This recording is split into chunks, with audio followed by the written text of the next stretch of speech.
Fasten your seatbelts. It's gonna be a bumpy ride. You've got a real attitude problem, McFly. You're a slacker. Maybe you need a timeout. Welcome to the Luke and Rory podcast. Here are two guys, knuckleheads if you may, who jump in front of a camera and do a Facebook Live show. You know, it's exciting. They've decided to take that Facebook Live show and put it into a podcast. Oh, good for you. Why? Because can you really get enough of Luke and Rory? That's a good one. Meet Luke Weaver, who's known for his dead sexy hair. You are an awful man. You are truly a disappointment to us all. Meet Rory Pitts, who's never found an apple cup he can't be disappointed about. I'm telling you, that man does not look stable. Two guys who went to the same high school, love the same music, love sports, love movies, love their families. Look at these clowns. Hand-picked monkeys. All right, looks like the boys are caffeinated and ready to go. Come on, get some coffee. You want some coffee? That's enough nonsense. Now let's join the show. Sound good? Sound good? Sound good? Nope, it sure doesn't. So that's how we're going to start the show today, huh? What a dick. Yeah. Oh. It's going to cut off my dead sexy hair. Well, you know, then That's adjust right. the camera. That's all right. You know, we only have 10 minutes before the show starts to do all that stuff. I know. And you're over here looking up freaking scores and all this other stuff. Important things, bro. You sound like my wife.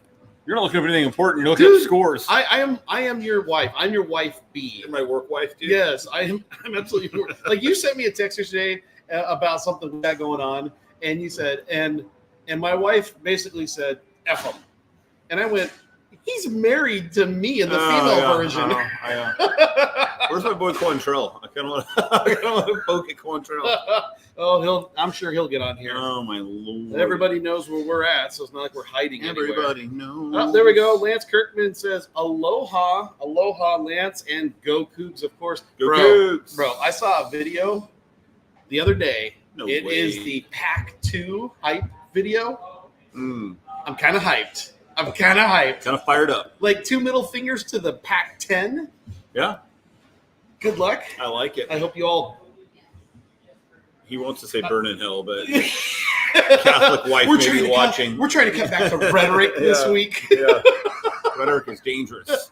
Hey, good morning, everybody. That guy's Luke. I'm Rory. The lighting is horrible today, so I'm in a shadow. Luke. Luckily, Luke has a little bit of the light Got shining this on his natural face, a little glow. bit. Yeah. I feel like every week is going to be a different position here at Electric Coffee House. So she said, yeah. Hey-o! Okay. We're going good to get morning. canceled. I don't care. It's impossible to get canceled. Well, there's only 3 people watching, so we By the appreciate it. way, You 3 are awesome. now there's 2. Oh, crap. That's all right. They'll come back. They didn't like your joke. How's your week, dude? Bro. You mean personally? I feel like a day doesn't go by where you're not either at a car shop or a vet. Oh, bro. Yeah. Yeah. Those are like the 2 places. Like, if I can't find you, I just call every veterinarian and like tire shop in Belfair. So long story short, or short story long, however you want to call it, my pickup truck has had a camshaft sensor check engine light issue for Since 3 1997. years. Yeah. I let my daughter Kaylee borrow my truck one day back during the COVID times, and she reaches out to me. She says, "Dad, something's wrong with the truck." And so I go check it out, and I'm like, nothing's wrong with the truck. And then I go to punch it, and all of a sudden, cuckoo. So if you punch it, it won't go. If I just gently give it gas, it will get up to the right speed and everything. Yeah. Well, now that Miss Bella has her license, and They did, for the record. Kaylee said something wrong. Don't care. Bella, you need the truck? I'm on my way to the shop. would you stop it already? I'm creating Pitt's family You are dissension. creating drama. Here's the thing. For 3 years, I haven't needed Here's the thing, to have man. another vehicle. I've been able to baby the truck, get it all over the place that I needed to. That's true. But I hear now Christy's working, and I am busy, and Bella and Ryan are going to be starting college in the fall, and I don't have the funds to go buy another vehicle. Yeah. Therefore, the 13 miles per gallon dirt pig is going to be The old pig. vehicle. Yeah. And all that to say is that with that camshaft sensor, if Bella needs to punch it to get out of a dangerous situation, she couldn't. No. And so we got that taken care of. Hold on, I'm coming. Yeah. And so that was great. Got to pick the truck back up on Friday. I got a chance to take it for a spin on Monday to kind of. Didn't they have it for a long time? They had it all week, and the guy told me, he's like, "Hey, normally, we'll keep you informed and everything, but this has been such a rabbit hole to go down to find it." He explained to me how he found how to fix the problem, and bro, I'm glad you. I googled it. Yeah. Well, he may have googled it because this guy who is cheap tried to Google it himself, and that's why he took it to the mechanic. Yeah. So. Truck's all done. I go for a spin on Monday. I head out to Paulsbo, and then I work my way back past Scenic Beach Park. Beautiful area, by the way, out there by Seebeck. And then I hear that Tahuya Blacksmith is getting a chip seal. I love how Rory's like, here we go again. This guy. I'm going to go for a drive. I had to test drive. Please go ahead. Interrupt my story, please. Go ahead. Drive the car. So of course I'm to California, and I brought it back around just to make sure. Oh, I can't wait till it's your turn. You to go. Share stories this week. You go. So the chip my seal. gosh. The chip seal. Yeah, whatever. Did you get a nail? So Tahuya Blacksmith, they've been widening it on the Wooten Lake side of Tahuya Blacksmith. Okay. And so they've been widening it. Our buddy Steve Sellers knows. Is there a reason why? Well, I don't know if there's a particular reason why, but what they have done is they have been putting rock down, big rock, and then they've been putting little rock down, and they've done everything they needed to do to turn that dirt road into a brand new chip sealed main corridor. I don't want to say paved because it's not paved, but a chip sealed road. And I went down it the day before they came out to do the oil and the rocks and everything. Yeah. So the reason I think I got the nail on Tahuya Blacksmith is about a month ago, Ryan and myself and the dog, we decided to walk down the road when it was still big rocks on there. Yeah. And we get to this one spot, and there's a good handful of nails. They're in this one spot. And so Ryan's picking up the nails and all that kind of stuff. And I thought, okay, by now it's got to be gone. I bet that's exactly where I got a freaking nail from, was Tahuya Blacksmith. Yeah. So I go out to Kevin Barquist, our insurance agent. Yep. Got us hooked up with a new insurance company. Insurance company requires us to put the thing in the old scanner thing into the port. So I go out there Tuesday to go do that, to go put those in all cars. I come around the side, and as I'm walking towards the truck, I'm like, something don't look right. I come around the corner, and the freaking tire is just into the ground. So that was not on my dance card Tuesday night, but I showed Ryan how to. Turned out it was. Yeah, showed Ryan how to replace a flat tire on the back of a pickup truck. I wish I was there, dude. Oh, it was fine. You did good. Oh, remember I was there when Kaylee had to learn how to do a flat tire? Yep. He just watched this Poor time. Kaylee. I tell you, changing the back tire on a pickup truck is not easy. Oh, no. Oh, my gosh. I'm looking all around like, where do I put the jack? Where do I put the jack? Yeah. I open up the manual. Manual says, you just put the jack underneath the back and lift it up. Where in the back do you want me to put it? On the vehicle. Oh, gosh. And then, of course, on the front, it's easy. They got a spot right there. It says, hey, put the jack right here. Yeah. But on the back, no, just figure it out. Good luck. Yeah. So I figured out. Ryan, lift up the rig. I think I put it in the right spot. But the other thing is with these pickup trucks, the spare tire gets sucked up. So you got to put the. Yep. Oh, that's the worst. Go down. Well, I haven't taken that spare down in easily 6 years. Yeah. Boy, it was just as flat as the flat tire. Unfortunately, I got one of those pumps that you can put in a cigarette lighter, put on there, set it to 35, and then just hit go. Compressor. Yeah, but it took some time. It's not like one of the ones in the shop, dude. You're there. Oh yeah. Go inside, get a few things done. Oh yeah, that's exactly what it was like. Yeah. Stick your head out the window time to time. Nope, still going. Yeah. No, I hear you, dude. I hear right. We're at 17. And I had to do one on my truck. Same thing, rear left, like a month ago. And because we got the truck running, and I pulled it out, and the back left tire was flat, just been sitting forever. So I did the same thing. I put it in there. I was like, what is my max PSI in this tire? 75.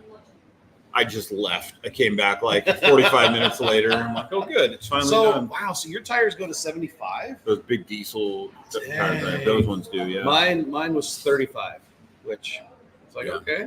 Yeah. It was So, wild. but yeah. Dude, I had to read it like 3 times. I'm like, what am I missing? Yeah. So yeah, I took it down to Les Schwab yesterday, and they were fantastic. Guy had it all taken care of within an hour. It was funny. This is totally you if you worked at Les Schwab. I said, so what kind of nail was it? He goes, I don't know. I tossed it. It was almost and like totally you would want to know what kind of nail it was. Right.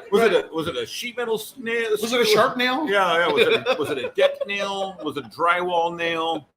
Yeah. You know what kind of a nail was? What kind of nail was in your tire, bro? Yeah. It's like, I mean, he might as well have said, who cares? Your truck's running again. Yeah. Like, all right. It's all good. I'm like, you even asking that doesn't even catch me off guard. Because I'd be looking at you with a blank stare, like, I don't know, man. Which it's funny because you're teasing me here, but then I had to take Ryan to the dentist. Bro. And on the way to the dentist, I had to stop by the vet and pick up some medicine. Yeah. So, Yeah. No. It's not so much teasing anymore. It's just reality. No, it's reality TV for this guy. How's Ryan's teeth?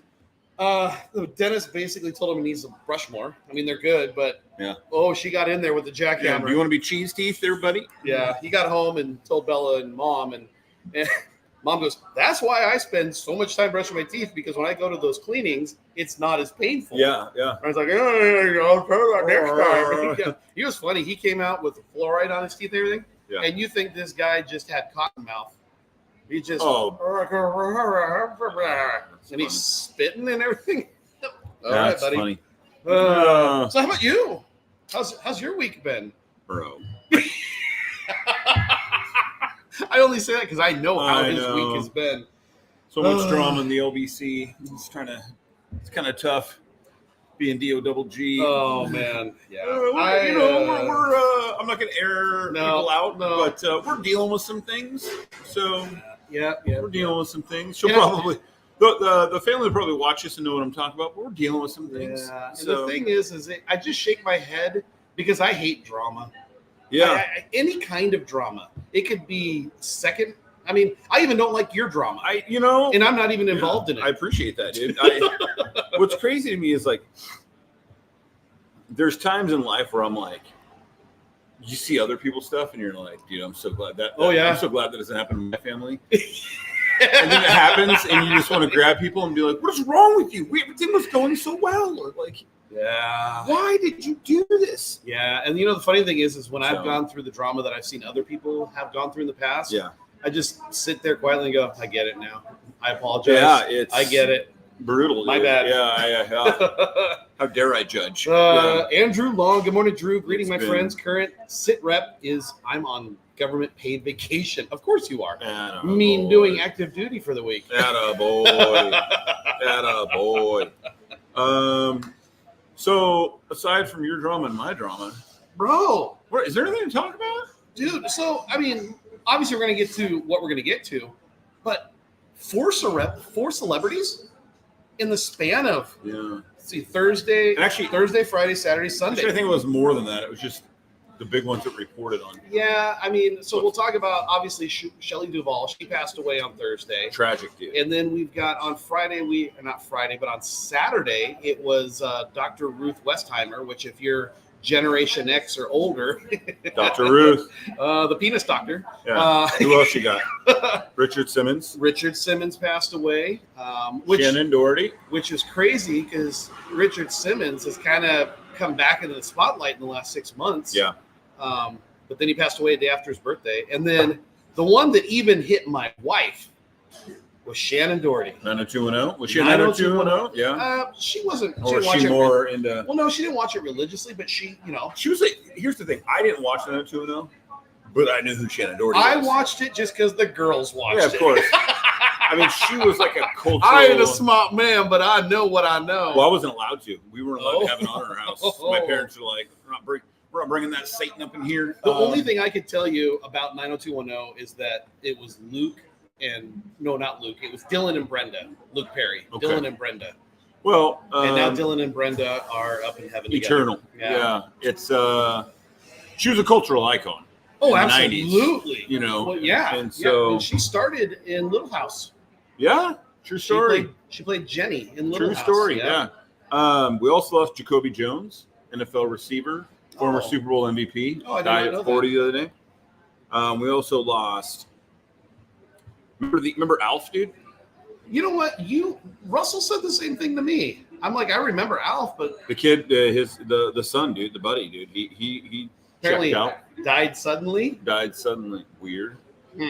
John Landau, Oscar-winning Titanic and Avatar producer, Oh yeah, at 63. Yeah. And then also Robert Towne, the Oscar-winning writer of Chinatown. He was 89. And Martin Mull. Yeah, well, he passed away when? Was it a couple weeks ago? Yeah, a few weeks There's ago. just been a run of them lately. Oh, and then Jelly Bean Bryant, Oh yeah, that one Kobe's dad, Joe. Yeah, that one I heard that one. Former NBA player and coach. Drew says I watched 90210 because of my sisters. Mm-hmm. Sure. You There can tell were yourself there that. were certain shows that weren't allowed in the Weaver household. That was one of them. The Simpsons was another. So it's funny because everyone now talks about the Simpsons and stuff, and I know who they are. But like, you can make all the Simpson jokes you want, and I will never get one of them. Like, I'm in danger. yeah, it just wasn't. That'll be our next topic. My parents were like, nothing in this house is being played that glorifies people talking to their parents like Bart Simpson talks to his Eat my shorts. Yeah, it's like, okay. So anyway, yeah, dude, crazy. Bro says, one TV family growing up. Oh yeah. Oh yeah. Oh, we were too. Yeah, same. absolutely. I was a Wonder Years guy. Oh, I love the Wonder Years. Oh man, dude. Yes. Yeah. Will they get together? Won't they get together? Will I they stay thought together? I thought it ended perfectly. I think so too. I really liked the show. I loved the And show. I bet my dad, the thing is, I bet my dad that was like right down nostalgia alley. Yeah. But he didn't show it. Oh, dude, yeah. He didn't show it. Whereas me, I'd be watching a show about late 80s, early 90s. I'll be over there sitting in my chair. I remember what it was like growing up in the 80s and 90s. Yeah, dude. Yeah. I actually, it's funny. Maddie and I, speaking of that, Maddie and I were home by ourselves last week for a couple hours, and we started listening to music. And she's really followed in my footsteps as far as music goes, which is fun. But we listened to 90s music like 2 hours, just kept playing songs back and forth. Yeah. What a great era of music, man. The 90s yeah. were grunge, country, all of it. So You know, it's funny you say that because pop, rock. I put on my Nickelback radio the other day, and the missus, she's like, I really like this music. She doesn't really know who the bands are or anything like that, but I got one song after another. She's like, man, I really like this Have sound. you watched the documentary on Netflix? No, I want to. I'm here to admit to something. I was a hater for a long time, and I was at home a couple weeks ago, and I saw the documentary, and I was like, dude, sex, drugs, rock and roll. Let's do this. So sounds like your life. Yeah, I hit play and Rach watched it with me. We were like tinking around doing stuff, and I really got into it. And then by the time it was done, I was like, I've been far too harsh on these guys. Yes, you have. Like, I've been far too harsh on these guys. Not only are they like completely organic in the sense that like they write all their own stuff, they're not some studio produced whatever. But like, they went through the school of hard knocks out of Canada, playing shows and hitting the road in a broken down band. Yeah. And the music is solid. Like, I was just a hater for no reason. And but you know what the coolest thing was? And like I said, sex, drugs, rock and roll. Like, and I kept waiting for it, and I was somewhat disappointed at the end. I was like, what do you mean they're family men? Like, their lives. I mean, outside of the lead singer, who's just basically, he was married to Avril Lavigne for like a couple years, and he's not married, no kids. Relatively bland lives for rock and roll stars. Like, they go home to Canada, hang out on their property, then get together at one of their studios, make an album, tour, go home to their family travels with them. And I'm like, well, this isn't any fun. Where's Keith Richards when you need him? See, and it's funny to me that I love it. It's funny to me that you would hate on that. No, I'm not hating on it. It's cool. Well, back then, because when you get in the military, when you got in the military in 01, yeah. To me, that was like the beginning of that awesome rock sound of the 2000s. Yeah. And so you got Three Doors Down, you've got Nickelback, you've got Creed. I mean, you've got that sound. And I'm thinking that's got to be like the soundtrack to your serving in the military. So like their first song, that was their big smash hit. What was the big one? The first one. You guys tell me. Anyway, that was like, I mean, they got a hell of a catalog. Yeah, that was like 2001. So that hit like right when I was joining. The one thing I really noticed was in listening, and I would have to pull something up here,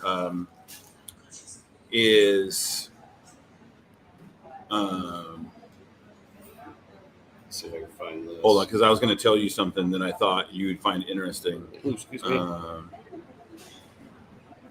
Fly? Their first hit was Fly? So I kept hearing no, Oh, no, the first big one. okay. Now we're all looking. Yeah.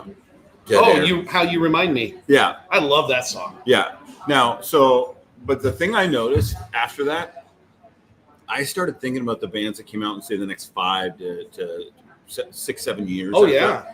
And I was like, for instance, Hinder, like Lips Yeah. of an Angel. Oh, gosh. And then I started thinking, man, I remember when Lips of an Angel came out, I thought it was Nickelback at first. Like, I heard it on the radio. Like, there are so many bands in the wake of Nickelback that came out that sounded like Nickelback. Incubus. And I think you look back maybe in another 15, 20 years and you're like, no, this is strong. I'm not saying it's to this level of like Nirvana, Soundgarden, Alice in Chains, and what they did for music in the 90s. But I'm just saying, like, there was a huge, I think, contingent that kind of came on their heels that were like, okay, like kind of a gruff lead singer, power chords, ballads. Yeah. And like reinvent, like almost more of a modern 80s hair band ballad type stuff. And dude, they influenced a lot of bands, and it's quite obvious by listening to music in the next 5 years after that. And one of the things that I've talked about with Ryan about that period of music, and I was telling this to Christy too, is the differences, and this is just my opinion, is that listen to the drums. Like you listen to 80s rock, you listen to grunge, you listen to what might have been rock. Heavy guitar. Yeah. You get to it just sounds like even Skillet. Yeah. Skillet came out a long time ago, but when they went mainstream with their music was right around 08, 09. No, actually even earlier before that. And the thing is, listen to the drums, because the drums just take over the sound, but it doesn't overpower it. It just makes the guitar sound better. It's very even and polished. From 2000 to 2010, to me, that's the next, what do they call it? The next golden age, or they call it because you think about Disney, Disney had the golden age of animation. Yeah. Snow White, all that kind of stuff. And Bambi. Then in the 80s, they had their renaissance. Yeah. So maybe that's what we take a look at the 2000s is there was a renaissance in rock music. There was, yeah. I think you're right. Because it definitely, I think the late 90s, you went through that pop rock, pop punk, whatever. And then, and kind of led off by Nickelback, and then going into other bands, it was like this comeback of just rock and roll. And the thing is, we really need to give props to the one band that maybe we should consider started it all. Foo Fighters. Yeah. I mean, because the Foo Fighters kind of carried on. They didn't really have that. You think about who's the lead singer of the band who just died that did Butterfly. Oh yeah, I can't remember his name. So you think about that band. You think about Limp Bizkit. Yeah. You think about those bands. They were the late 90s, mid to late 90s. But you got Foo Fighters who took that grunge sound, because you can still listen to their first album. You can hear Dave Grohl's grunge foundation. Yeah. But as you get into The Color and the Shape, and then the next albums after that, you can hear that progression out of that. It's almost like he took the band past all of that Limp Bizkit sound before it came. Because think about My Hero, the Varsity Blues. Varsity Blues came out in 98. Yeah. My Hero sounds like you're heading towards that 2000 sound. Yeah. And how much credit, since we're going to talk about Foo, how much credit, honestly, I think you give Taylor Hawkins coming into the band? Definitely. And his background, and then him coming, his background like Alanis Morissette and different things, and then coming into Foo Fighters with Dave Grohl, and what they started to sound like moving forward from there is, kind of a combined unit. Because everyone else in the band at that time came out of the grunge era. Pat Smear, like all of them came out of the grunge era. Whereas Taylor Hawkins kind of didn't. Like, he was too young, right? And then drumming with Morissette and different things. Like, it's an interesting study. Yeah, so I mean, we should teach a college I course. could literally talk all day about the 2000s rock. I love that sound. 90s rock, dude. 2000s rock. Yeah. It's You know what's funny is every era, like lower like decade of music, has something I really love about it. Yeah. The only decade I struggle with in when you think about decade, most people are like, okay, 50s, 60s, 70s, 80s. I love early 70s. I struggle with like say 73, 74 on. It's just that disco, that, you know, until you get into back into the early 80s, like, and you start to get some of the hair bands and that kind of stuff like coming back out, like Led Zeppelin and all them in the early 70s, right? Mm-hmm. And I guess, you know, to a point you still had bands like The Who and all that kind of stuff, but like what is the 70s known for? Right. The disco, and that kind of movement. You know, and it's funny you mentioned that because there is a small little segment of time that just, and maybe it's because when I was a little boy. Pause real quick. John Devine's watching. John, good morning to you. John Devine is Alex Devine's dad. Alex is Maddie's boyfriend. And Alex completed the Crucible yesterday and officially became a United States Marine. Nice. So he is no longer recruit Divine. He is now private first class Divine. And John, congratulations to you guys. I'm proud of Alex. Being a Marine myself, I'm excited to see him in a couple weeks and welcome him, you know, with a big handshake and a manly hug to our beloved Corps. So congratulations, Divine family. It is no small feat. I'm super proud of him. All right, carry on. Sorry. That is cool. Yeah. I just need to look something up real quick. Yeah. So. Okay, that is not who I thought it was. Okay. I actually know a John Devine. Oh, so you were like, oh, was it one of the same? What the frick? Yeah. No. So guy I know lives in Kitsap. So. Okay. No, there's from like 78 to about 82, maybe even 83. There is a segment of music that just. By the way, he lives in Kitsap. Where? Silverdale. What? Yeah. Maybe I know him or I know his father. It's becoming a small world. Yeah, he lives in Silverdale. No way.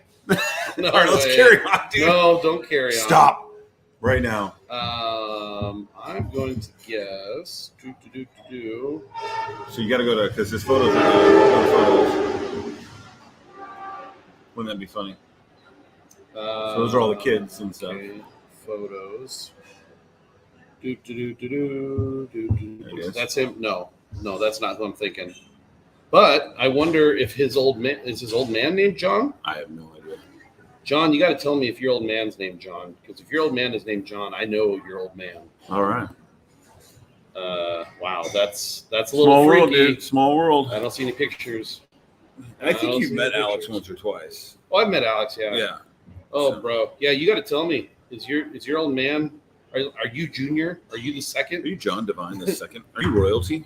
Yeah. So anyhow. Okay. Anyways, that sound, that kind of the yacht rock sound of like Supertramp and Billy Joel and kind of that sound. Yeah, you kind of forget that. I always think about when I hear that music. I think about this is New York when it was a hellhole and they're trying to get out of it. Yeah. And that little period of time, like if I hear certain Billy Joel songs, it just makes me think of, as a kid, makes me think of what I thought New York was like. And, I gotcha. And you watch some of the movies around that time, and New York is like, this is New York, but you also realize, oh, it's New York, you know? Yeah. And so I just, that kind of music brings me back. But then you think about like Van Halen, you get back to rock. Van Halen, I think Shout at the Devil came out in 78. Yeah, that late 70s started to hit, right? Started to move towards the hair band stuff. Yeah. And then you had early 80s bands start, Bon Jovi and stuff started to come out. Right. So, right. New York, speaking of New York, I always saw New York as two things as a kid, either Broadway or Gotham.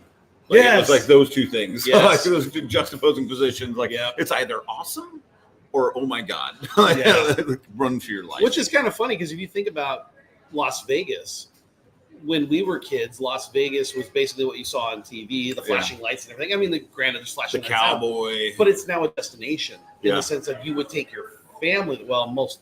You would. There's stuff to do for everybody. Right. Yeah. Whereas back then, it was like, oh, that's where the, not topless dancers, but that's where the gangs and hookers, dude. Yeah. Yep. Yeah. Yep. I was trying to get there. Yeah. For all those reasons. Oh no. All right. So Well, I think we've drug it on long enough. We're 30 minutes into the show. So, gosh, Saturday is going to go down as one of those "Where were you" days. I'll let you start. Where were you? I was on the couch watching it live. You watched it live? Yeah. Oh my word! I happened to.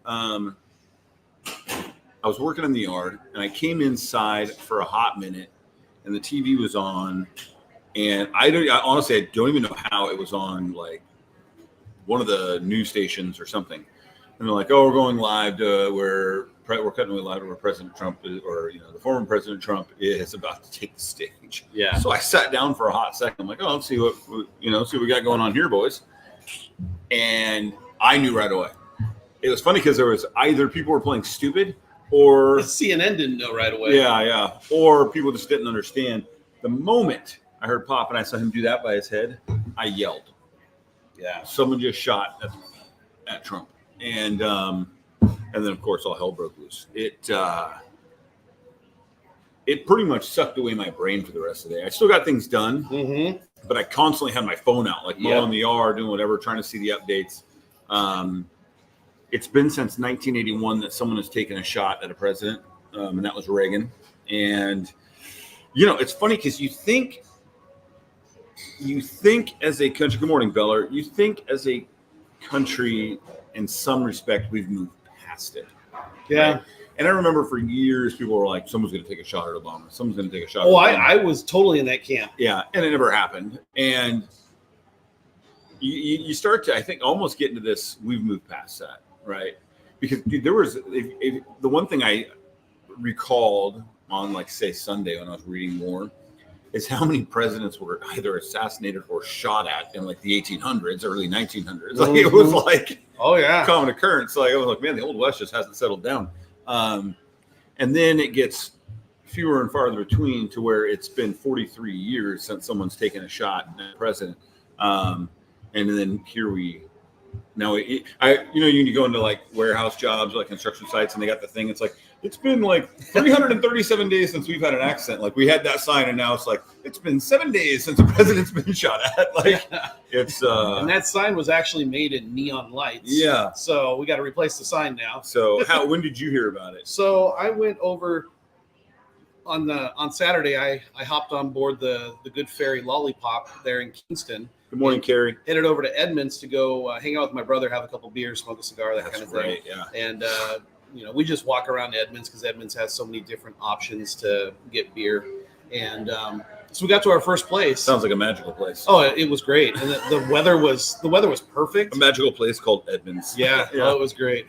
Better than what's that Portlandia? Oh yeah. The dream of the 90s is alive in Portland. Yeah.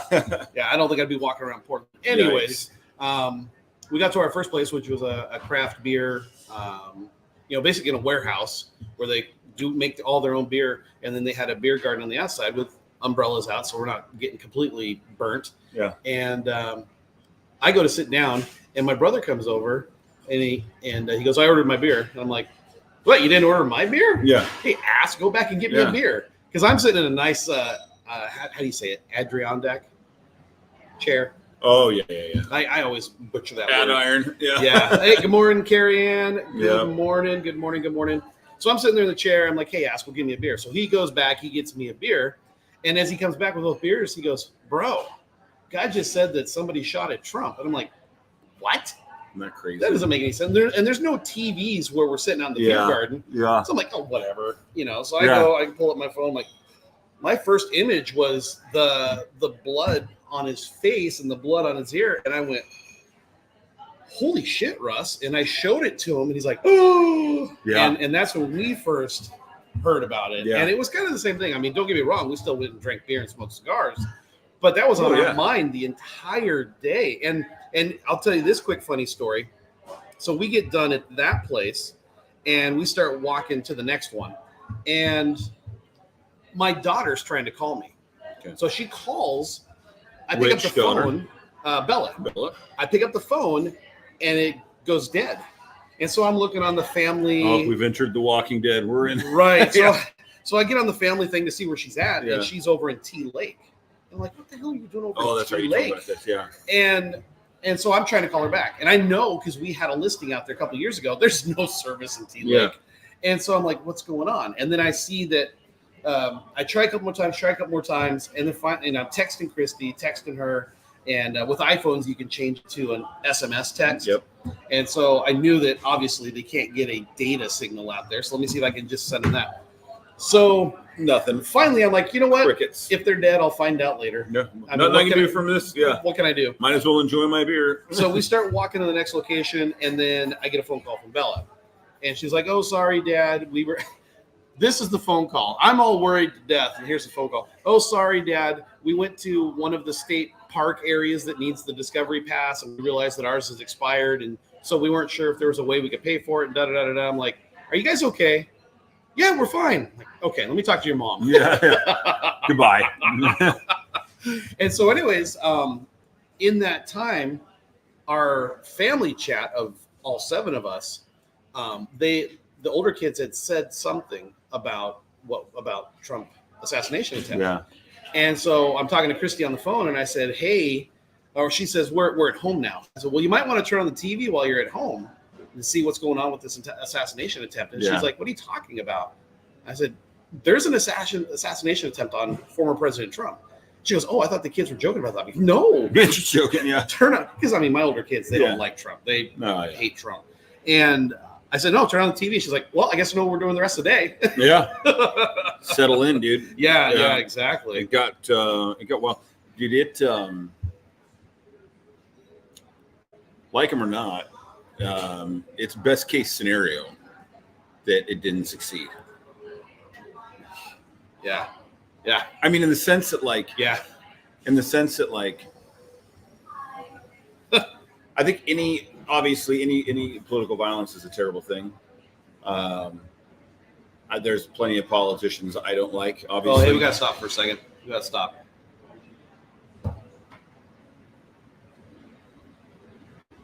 That's on TV. That's hilarious.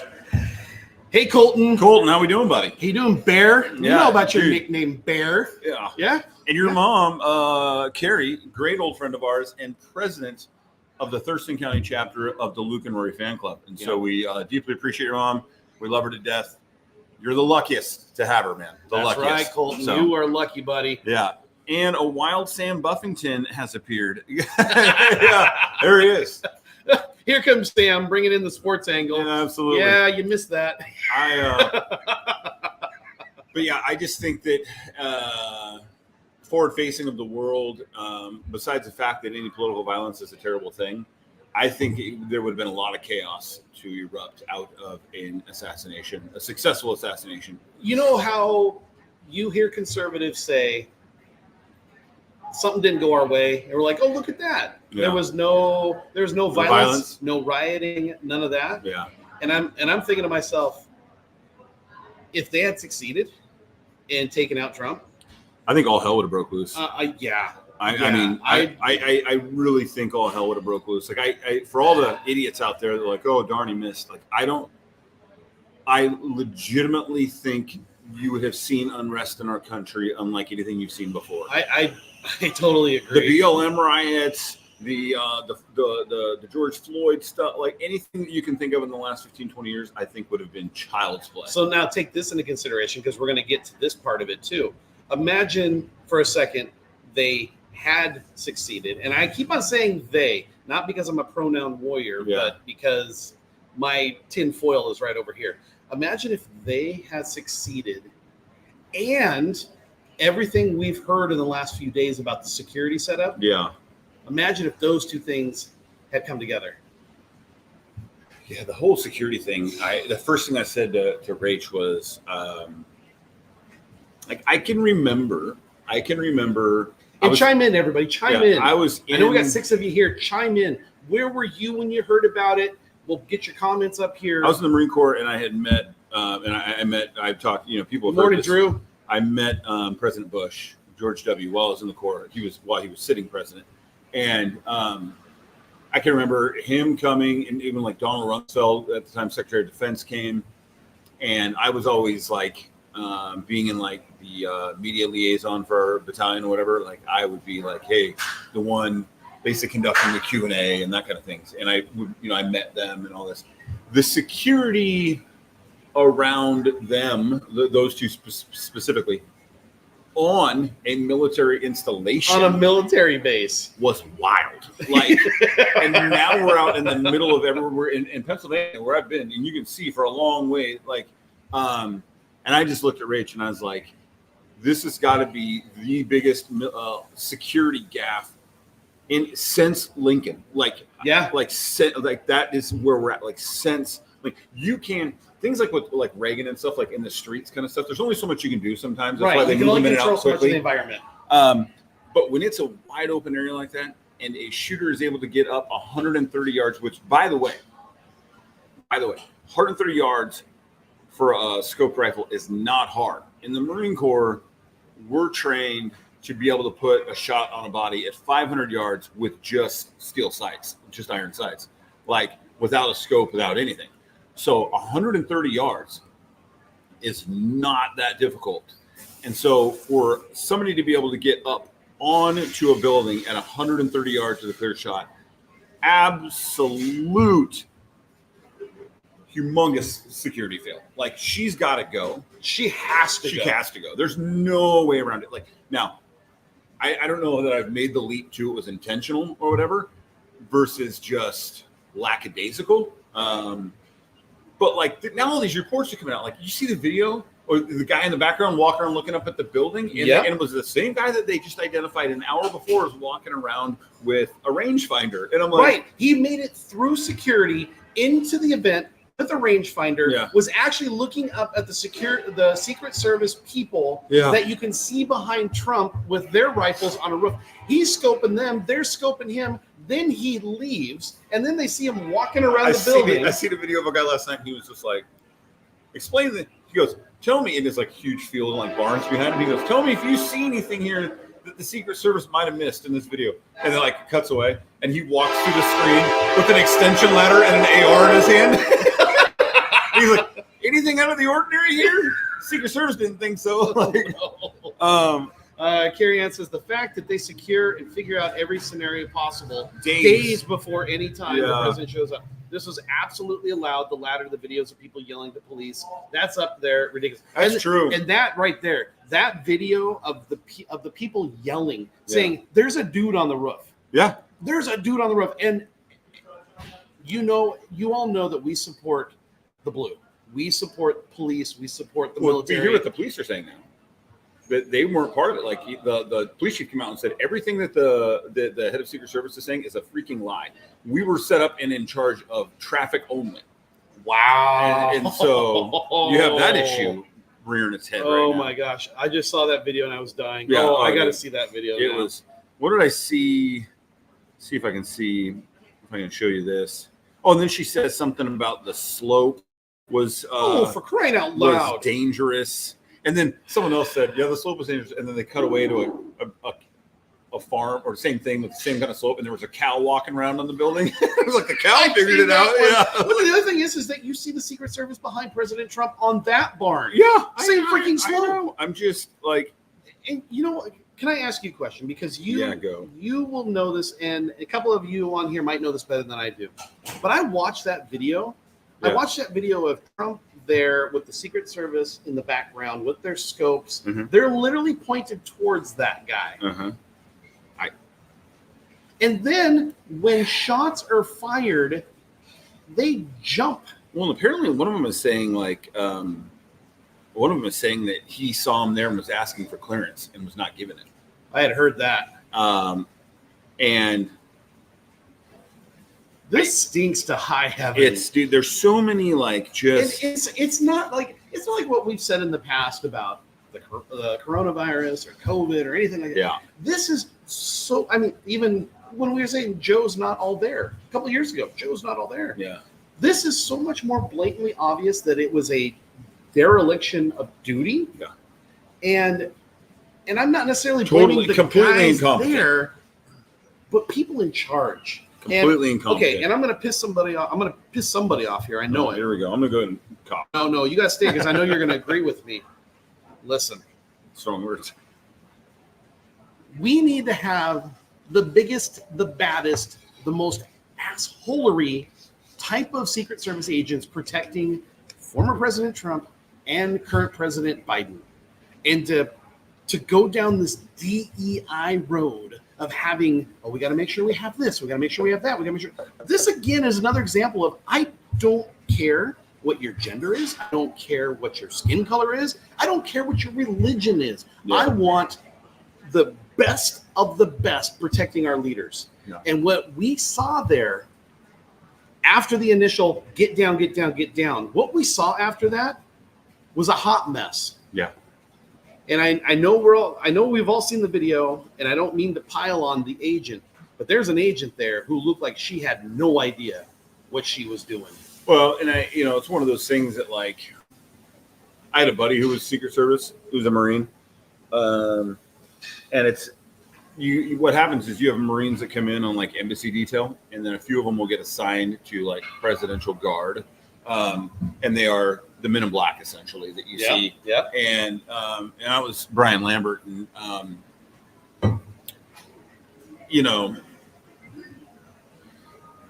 he told me that everybody that was on presidential duty or whatever had seen combat. All of his guys, like, they wanted people they knew how to respond in a hairy situation. I kind of wonder if that's not something like that. It's hard to say to anybody, like, we need you to act right in a tough situation. None of us know how we're going to react. Right. No. Like, that said, and I know where you're going with this. When I was in the military, I had an adjutant.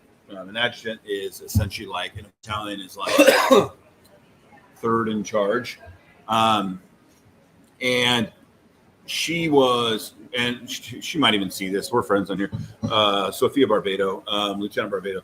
She was one of the most badass female Marines you'll ever meet in your life. So while I was in, things have changed a little bit. While I was in, when you did physical fitness test, to get a perfect score, dudes had to do 20 dead hang pull-ups. So you had to pull up, chin over, all the way to a dead hang. Pull up, chin over, all the way to a dead hang. But women only had to do a 2-minute hang. I think it was 2-minute hang.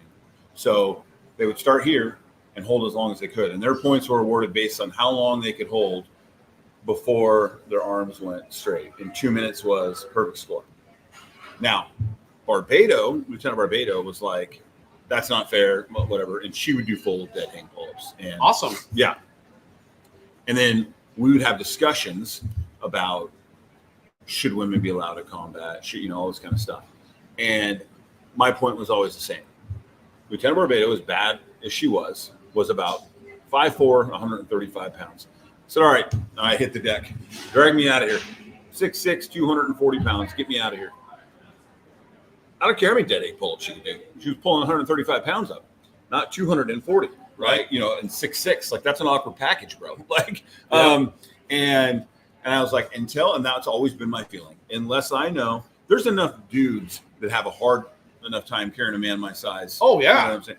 Unless I know that if I go down in a fighting hole and need to be evac'd, that you can carry me out of there. I don't want you in the hole with me. I don't care what color you are, what you got between your legs. I don't care. Right? I don't want you in the hole with me if you can't carry me out of here. Like, and that's always been my go-to. When shit hits the fan, you don't care. And there was one of the female Secret Service agents that threw herself on. Yeah, the very beginning. Yep. Yeah. And then there was one in the background that looked like she wanted to be anywhere but where she was. And she was fumbling with her pistol holster. She was bringing up the rear. Yeah. I mean, I've watched it a couple times. Yeah, and she's just. Yeah, and so now. Again, you nailed it. You nailed it. That's all that matters. Yeah. That's all that matters is that, can you do the job? And in my mind, like, now that you've seen, okay, we have on film how you behaved in this situation. You're off the front lines. Oh, yeah, absolutely. Desk job. Yeah, like, you're a ticket taker. And so I just, and kudos, honestly. Now, they're saying that the guy that you can see on the rifle that we all assume took the shot, they're not saying he didn't. He's not the one that took the shot. But I'll give him kudos because you heard shots pop out and he kind of flinched. He never went down. He was scanning. But that seems weird to me. I mean, it's not a conspiracy theory thing, but it just seems weird to me that if you're scoped in on this guy, and that's what you're trained to do, is to be a sniper. I don't know. Does a sniper, do they flinch if they hear it? Well, yeah, I'm sure if you think Because I would. if you think someone's shooting at you, my point though is he never like dropped. Like he flinched and then he was immediately scanning, which I think takes balls. To me, the thought is that this shooter, they could see the shooter and they've got to understand. But snipers are trained. Like, here's the thing too: is like snipers are trained. I know what you're saying. I think anytime though we hear shots. I'm sorry, I've seen Bradley Cooper, so I mean, obviously, cold as ice. Absolutely. But the other part of it is that sniper, regardless, like Bradley Cooper, what we saw in the movie and all that kind of stuff, had been through it a lot. Like that could be the first time that guy's ever been in that situation. Like just because you're trained for that situation, right? It doesn't happen every day, right? And the whole like, why didn't he take a shot sooner and all kind of stuff. Like even in the military, snipers are not allowed to take a shot until they're authorized. So a sniper might have a target in 1,200 meters, ready to take a shot. Target acquired, locked, permission to fire. Right. And they'll wait. Then the fire shot usually comes, and it's 3 times. Oh yeah. To allow, in case there's, they say, go ahead. They give the command, go ahead. It's the scout would always be fire. It's not until the 3rd time that you squeeze off the round, and that gives them an opportunity just in case something goes wrong. You know what I'm saying? They got to call it off or whatever. There's always that. It's the 3rd time confirmation. Really? Squeeze it off. Yeah. So you can get 3 bullets into the former president before you take out the sniper. Well, I'm just saying that's like in a military situation where my point being is that sniper was not allowed to fire until he had got confirmation from whoever the director was on the ground. Now, I don't think it's the director, what's her name, but because my question is if he hears shots fired, he can engage then. Once engaged, you can go. Okay. But my point is that even if he's got him in the sights and chances are he's probably, and from what I've heard, he's calling in like permission, and they're saying hold, and then pop, too late. Yeah, too late is right. Yeah, you guys have all probably. Well, let me get to this. Carrie Ann says thoughts on the lady they saw. They say signaled the shooter sitting right behind Trump, smirking, slightly ducks down, and has her phone out immediately. I haven't seen it. I'll have to look at that. Yeah, I don't know. I think I've seen it once, and I'd have to look at it again. Drew says very good points. Yeah, Drew served as well. Yeah, so it's just there's so much protocol involved. But that is why they're out there days, if not weeks beforehand. Supposed to. Surveilling the perimeter. And they were saying it was not a rush thing in the sense of it. They knew it was coming. Trump didn't say at the last second, hey, let's go to Butler, Pennsylvania. Yeah. They knew. Yeah. What I was going to say earlier was, have you seen the animation that has come out a couple times? No. The animation. The head turn? Yeah, that shows, there. And I saw this one video. I think I sent it to you. This one video, this guy, he's actually, he's doing this, and Trump is standing right, the camera. Trump is standing right there, and he's looking that way. He's looking. See on the video, it's. Anyways, there's a guy standing there, and the guy's recording him, and he says, and I can't believe, in my life, I stopped recording, because he was been recording for a long time, and he said I wanted the people behind me to not be interrupted, have their view interrupted, and so he said at this point I turn off my camera. And 7 seconds later, the shots rang out. He's like, the one time in my life, I should have kept the camera running. But he had a direct view. Yeah. And so if someone was able to take his video and put like a bullseye when it hit Trump's ear, and then they just reverse engineered it back where his head would have been right. No, and all that to say, like, and that illustration basically just confirmed what I think a lot of us who shoot rifles and stuff are thinking about. Kid's a terrible shot. Yeah. Like, you're at 130, even that where they have his head turned and where it would have hit. And I'm like, how are you not like direct? I mean, he's way off, but thank God. But, now reports coming out that he didn't make his rifle team. Some of these states, which I think is really cool, they have, for sports, they have a rifle team and that kind of stuff. And I don't think he made it on the team, is what they were saying. But in the research of his life and his education and all this kind of stuff. But his dad was an expert rifleman, I think, from what I understand. But like thank God he's a miserable shot, because even with Trump turning his head, there's no way the kid should have missed unadulterated view from 130 didn't yards. he get 5 shots off before he got taken out? Something like that, dude. And then and I don't know. Here's the thing, though. You can, with an AR, I mean, you're quick, and so thank God. I mean, what happens after that first shot is his sights are off. You know what I'm saying? So it's going to jerk a little bit. So pop, pop, pop. I mean, they're going to be all over the place at that point, unless he's an expert and really dialed in. Like we have to practice that. We have to practice that in the Marine Corps all the time, taking rapid fire. And so it doesn't surprise me that that 4 of them were all over the board. But now, I think what has been lost in this too. If we're going to delve in, I got some things to say about it, but. Are you going to get deep? Maybe. Let me get to the kiddie pool section before you get deep. Go ahead. So one of the things that I struggled with all day on Saturday was this thought in my mind of, what the hell is Trump doing? Why is he pulling this? That my skepticism of everything that's been going on in our politics in our country for the last 15 years. You're like Joaquin Phoenix in Signs, though. You got that tinfoil hat, like you're actually wearing it. Right. And I'm thinking to myself, why would you do this? And as soon as I think that, like I think to myself, okay, maybe he had some kind of, he's going to take one for the team and have an exploding thing happen on his ear. It just happens to all happen at the same time. Right. And then I stop myself and go, but a father lost his life in the crowd. Yeah. No. And two other people had serious injuries. Yeah. And so when that thinking comes in my mind, one of them a Marine. Yeah. Yeah. And the thing in my mind is, what the hell were you thinking, Trump? I realize the media has twisted my thinking so much that my thought was he's staging this. Because, I mean, you see the photo. Yeah. You see the fist bump. You hear him yell, fight. And I'm thinking, this is fantastically produced. Yeah. And come to find out, it's a hot mess. Yeah. And it just happens to everything. The photo with his fist in the air and the flag and all that. It just. And that never crossed my mind. And I just think that for me, like, the production value is just far too high, right? And then the cost. And which leads on to, well, I mean, 2 things. One, that's how warped the media has our brains sometimes. Right. That we even go down these weird rabbit holes and we're like, hold on. I'm like, wow, Trump really. Turn and climb your way back out of this hole. Yeah, way to go, Trump, on this one, man. Yeah. Taking one for the team. And then the it's hard, man. The hard thing is, I think, is listening to the news and the media, especially, and I'm sorry, it is what it is, especially the left-wing media. I've tried to be very balanced and look at CNN, Fox News, MSNBC, like all the majors, and see what they're saying. And just to have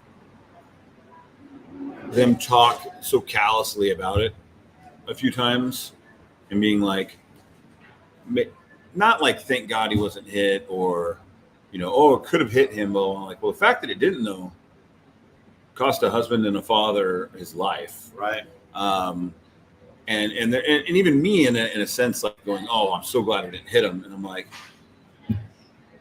but a man died because it didn't, like another man died because it didn't. So like, how do you feel about that? It's conflicting, right? It's tough. But I was absolutely disgusted by the folks that had the one-off comments about, or videos about, too bad it missed. Yeah. And it just, like, it is no secret that I cannot stand Governor Inslee.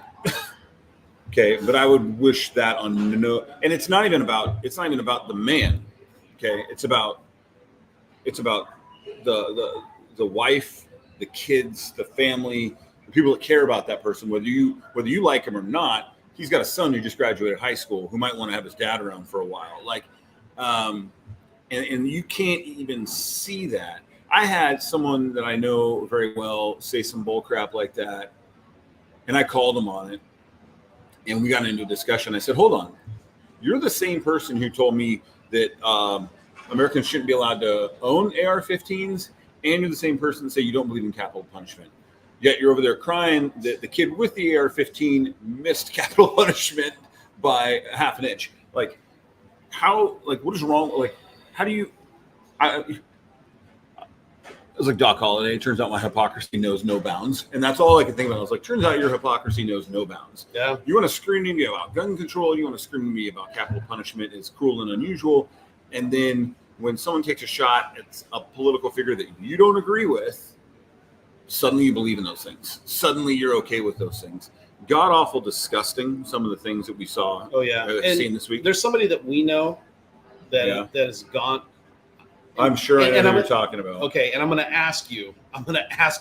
Don't say their name. I don't want to get involved. We were talking earlier about not getting involved in drama. Yeah. I've seen what they've been putting out there, and I've seen how vicious it's gotten on both sides of it. I don't want to be a part of that drama, but we know somebody, and I'm going to be very general. I'm not friends with her, so no, I'm not friends with them either. Yeah. And just to see the things that they put out there, it's absolutely disgusting. Because again, I was explaining this to my kids on Sunday. I said, it's the same thing you said. Hey, Maddie. I don't care if it's Inslee. I don't care if it's Biden. I don't care if it's Pelosi or Schumer or anybody. I don't wish that on anybody. Yeah. I don't wish that on Zelensky. I don't wish that on Putin. See, it's a conspiracy. I say Putin's name. I don't, because of not only the humanity side of it, but the consequences of what it would do to our nation. Because at that point, if we're willing to take out our political opponents by murdering and assassinating them, we've lost our soul. Well, to celebrate we've lost the beacon on the hill that we're supposed to be. Right. Like, this is what happens in third world countries. If you don't like President Trump, vote him out. Or Don't vote for Biden in, or I guess next week vote Kamala in. But that's not who we are. Canada Monday. And I watched Jon Stewart. I was dying to watch Jon Stewart on Monday.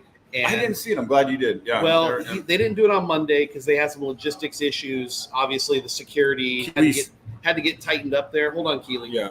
And so they did their show on Tuesday.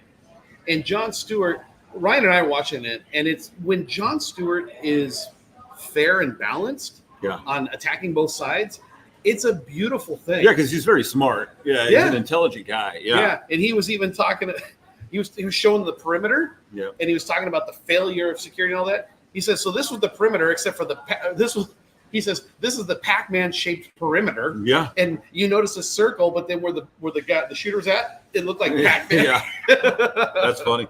All right, go ahead. What's Keely got to say? It says, some people can be gross. I want Trump gone just as bad as anyone on the far reaches of the left, but I want him gone, living out his days, playing on his stupid golf course in stupid Florida, where I don't have to hear his stupid speeches. Yeah, and that's how I feel about Joe Biden. And it's like, but I don't like. And that's right.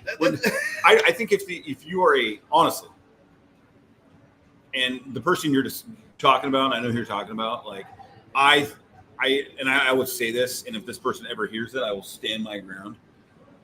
You have a screw loose, and not just a screw loose. I'm talking about like there's an operating system that's shut down somewhere. Like, don't talk to me. Do not, especially when I hear people talk about, have empathy and love all people and blah, blah, blah. Do not, and I've heard that person talk about empathy and blah, blah, blah, and then wish death on somebody because you don't agree with them. Like, there is something genuinely morally bankrupt in your soul. And honestly, I don't know how anybody is still friends with this person on Facebook. I don't know how anybody still communicates, wants to be associated at all. And they were saying things like, when you conservatives care about school shootings, then I'll care about. It's not even the same thing, right? It's not even the same thing. And I was explaining this to my wife the other day, and I said, "What conservative goes? Oh, glad they got those kids. Yeah, only got 12 of them. Right? Dang it! Didn't try not hard a baker's dozen. Yeah, and then the other part of it too, and I was gonna say, I was going somewhere with this. I don't know, but the whole thing, just the disgusting, morally bankrupt. Yeah, morally bankrupt, and like I said, that all these same people who believe in gun control and capital punishment should be done away with, but then you're saying these things, and a father, husband, fireman died, protecting his family. It's absolutely disgusting. Oh, I remember I was going to go with this, and on top of it, the far reaches and stretching that I have heard in the last few days Joy Reid and Jen Psaki last night tried to compare President Biden getting COVID to Donald Trump being shot at. I kid you not. Look at the film. No, they didn't. Look at the film. Look at the film. I am not even close to making this up. Oh boy. Joy Reid said, "Hey, he's an 81-year-old man, and like he's fragile, man, and like." Wait a second. I thought a month ago he was strong as ever. Yeah. And she goes, "Isn't it?" And she looks at Jen Psaki. She's like, "Isn't it? Couldn't it be said that like if you're going to talk about Trump, like how strong he is for being hit by a bullet and then coming right back out the next day and all this kind of stuff, standing up and all, isn't that the same thing as like Biden recuperating from COVID?" And I was like, and Psaki goes, "Yeah," and I'm like, "Oh my word!" And I'm just like, dude, where I can't. I want to take you seriously. Like I want to have a non-biased political discussion where I can hear your talking points. She is one of the worst when it comes to rhetoric and political violence. But when you say something like that, I cannot take you seriously. Anything you say after that is just wah wah wah wah. Well, and I'm going to say this on here now. When I hear people compare Trump to Hitler, I know that is the most asinine thing. That is downplaying what happened to over 6 million I'm pissed Jews. if I'm a Jewish individual, especially one that's got direct connections to the Holocaust. Yeah. Right. I mean, you know, when I was talking, I don't know if I shared this last week on the show, or if I just was talking to you on the phone, but I've got a family member who was trying to tell me that, well, if Trump gets in office, he'll never give up power.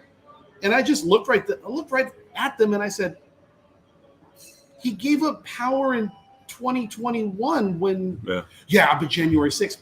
The hilarity, by the way, of J6. The hilarity of Oh J6. my gosh. Have you noticed that they put that in there? In all of their, we got to bring the political rhetoric. Conservative Ant is.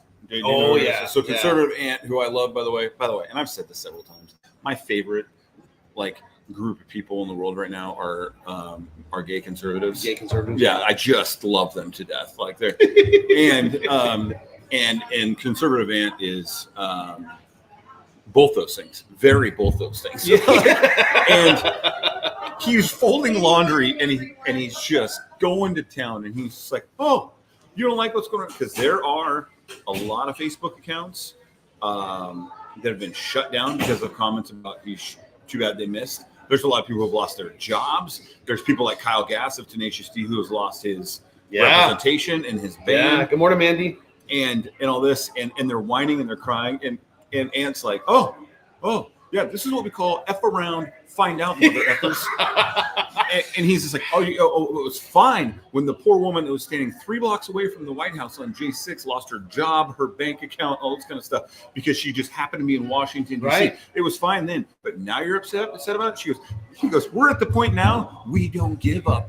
And he was like, welcome to hell, mother effers. Like he's just going to, while he's folding his laundry, but he's not wrong in the sense that cancel culture has swung now. There are people losing jobs, being blackballed or blacklisted, blackballed, whatever phrase you want to use, being shut down, cut out, all this kind of stuff because of their comments. Of a guy who walked into a Home Depot and was filming a lady who works there because of the things that she said on Facebook. Yeah. And I don't know if I agree with that. I don't know if going the guerrilla style tactics of going into somebody's place of work, but I don't have a problem with if you want to bring it to light. Here's the thing. I would never do it, but I don't have a problem with it. Yeah. And this is why. It's been done to the right the last 5 years. True. Whoa. Have you seen the supercut? Have you seen the supercut of all of the liberal politicians? Yeah. But the crosshairs and making them, putting a mark on him, taking him out. He's got to be eliminated. Yeah. If these people get rowdy, you got to get in their face. Well, they called Biden out on the other day. He said, I never said that we should put a bullseye on him or put him in the crosshairs. And then they ran the film back where he said it, and they were like, all right. Look, I have to say, I have to give Jack Black his props. 100%. You know that I do not like Jack Black. I can't stand him as an actor. I think he's irritating as a musician. He's not my cup of tea. Yeah. and to have him come out and say, "Hey, listen, It was off the cuff. I don't agree. I'm canceling shutting the it down. tour, and we're seriously considering, Ending there's no future plans for any creative, right." And I thought, okay, this guy is putting his money where his mouth is, and I gotta give Jack Black props. Well, and thank God, That because hurts. in my mind, and I am a Jack Black fan, and I love Tenacious D. I think that they're funny, and I think Jack Black is actually a really good musician. And Dave Grohl says so. So you have to agree. I know. So Dave Grohl and I disagree. but anyways, you just lost your invite to the Rock and Roll Hall of Fame. I was like, oh dang it! Like now I'm gonna have to you have to hear from me. Well, yeah, Because the original report I heard was Jack Black who said that. And then also I was like I'm gonna have to put my money where my mouth is and stop, supporting Jack Black and Tenacious D or whatever. And then to see him come out and I was like, oh, thank God. But I think I think that's important. I think it's important for times like these, man. People gotta come together, and I think that Jack Black doing something like that is important because we know how liberal he is. Yep. And by the way, he's very liberal, and I'm not, and I still support him in his music and all that kind of stuff because you can do that. You can still love your neighbor even though you don't agree with them. Just food for thought. Weird.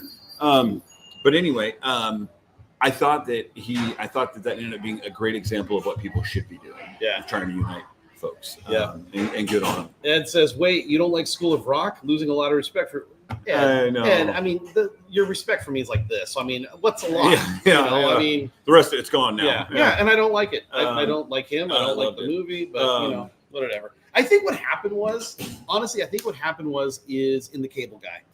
For some reason, in the Cable Guy, he irritated the hell out of me, and it just kind of went off from there. Well, I saw him randomly live at House of Blues back in the day when I was still in the Corps, and he wasn't like a guest, but he just happened to be there, and he jumped up on stage and was hammered and started doing like Spider-Man and different things. And there's a recording out there of him doing Spider-Man.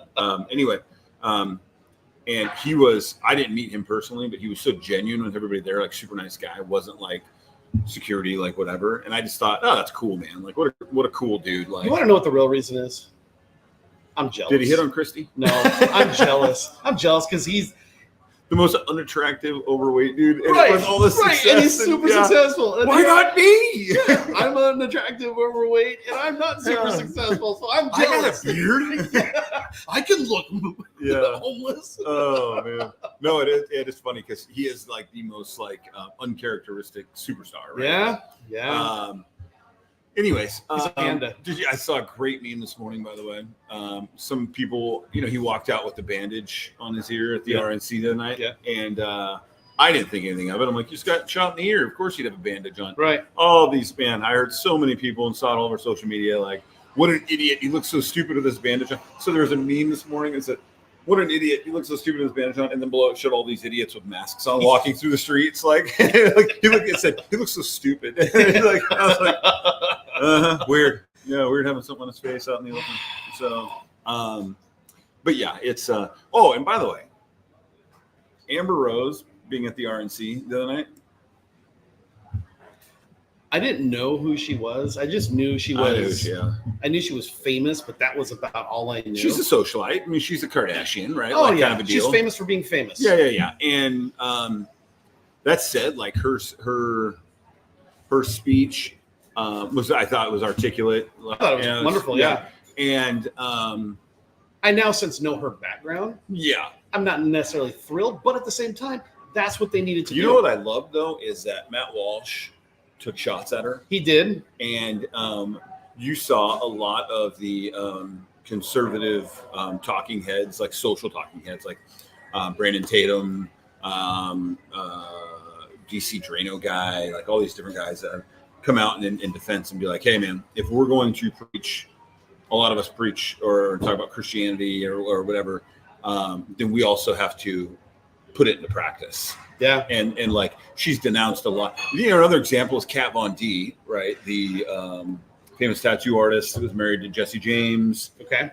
Famously into like paganism, devil stuff, or whatever. And she was baptized this last year and has blacked out all her tattoos that were from her past So wait, life. tell me about Amber Rose. Has she denounced the Satanism stuff? Yeah. Oh, I did not know that. Yeah. She was Okay. like all of her Well, then, past yeah, stuff. then I'm fully on board of, So- hey, here's a redemption story of. And she wants to, dude. But here's the funny thing is every time one of those people takes a stage or steps up, like a Russell Brand or an Amber Rose, Right. Or who's even though it's this weird angle, Charlemagne the God or whatever, like they start talking about like gotta get like Biden, either just in the sense like Biden's gotta go or in support of Trump.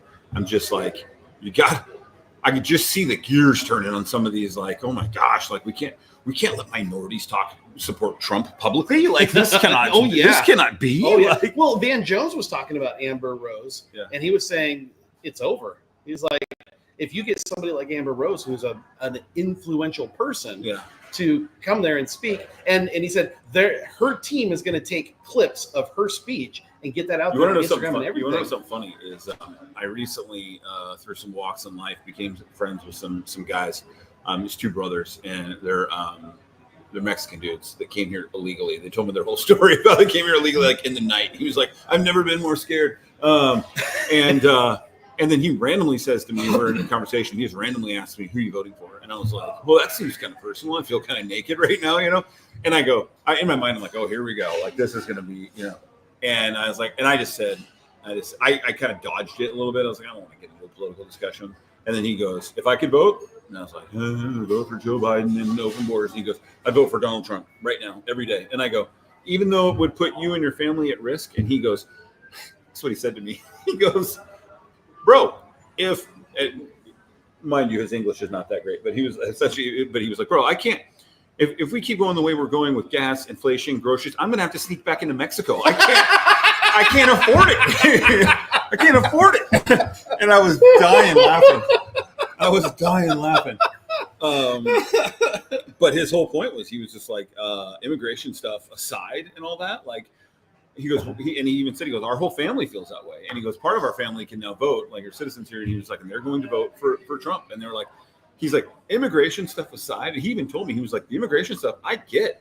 Like, you are a country that needs to close up borders and know who's coming and going. He's like, that's always made sense to me. The fact that I got around it, like, he goes, just shows you how bad I really wanted to be here. And he's like, now I'm papered and all this kind of stuff. So he's like, so it's cool. Like, I'm legal. He's like, but he's like, I get it. He's like, but like the whole point we came here was to build a better life. And he goes, and over the last 4 years, my life has gotten worse. Right. He's like, I can't afford, you know, he went into the fact that like, hey, like we talked for a good 45 minutes. He's like, that he works labor and he's not as educated and all this kind of stuff. He's like, I have to take laboring jobs that only pay so much. He goes, and yeah, I know I'm, you know, work hard and all this kind of stuff. He's like, but like at some point, no matter how hard I work or the hours I put in, $4 and $5 for gas and groceries that are 3 times more expensive as they were 4 years ago catches up. Yeah. He's like, so you want to bring a guy in, close the borders and make it more difficult for us to get over here and all that, but make it more easier for, he always says more easy, make it more easy for me to put food on and feed my kids, rock and roll. Yeah. You know? Yeah. And, well, I've heard a couple of people talk about how the VP nominee, JD Vance, how his wife is an Indian American. She is, yeah. And her parents are legal immigrants to America. I've heard them say, "Oh well, this is not going to be good for immigration." I've heard conservatives say, "Not going to be good for immigration reform because you know he's got a wife and family on that side who's da da da." And I'm just like, you just said the magical word, legal, and he's even talked about that, you know, legal. Yeah. Like we embrace people coming into our country legally. Yeah. And I mean, how awesome 100%, dude. I got so many friends that are here legally. Right. And I mean, they make or legally now. they make America better. Yeah. Yeah. And I heard somebody say, great question.